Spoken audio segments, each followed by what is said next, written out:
Check, check. 1, 2, 1, 2. I believe it works. Alright, so as I'm finishing up my last video, I realized I get a little bit confusing when I talk about the difference between climate and weather.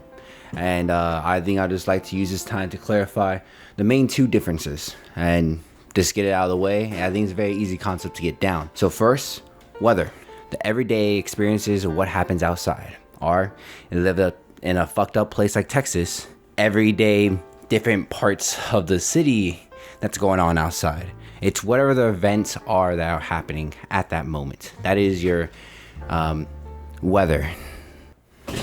Alright, after realizing that past AR has didn't give any examples of what weather could be besides its outside events, but it mainly pertains towards like the atmospheric change, giving towards rain, storms, droughts, heat, and everything else that comes from the day-to-day events from our atmosphere and global conditions. And then what can be described as your climate is what you predict the weather to be like because of how the weather was like in the past.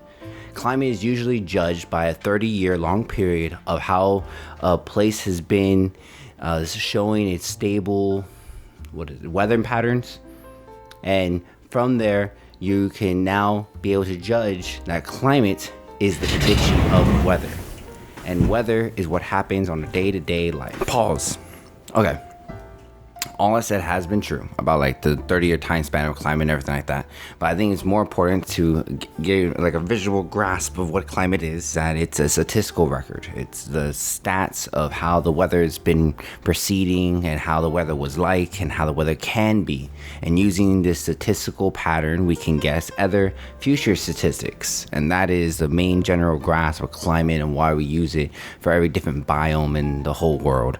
It's just using science in its purest form and trying to find out there's a number pattern that we can't follow. But I think I've been delaying all this enough. Bye. How does all this tie into DnD?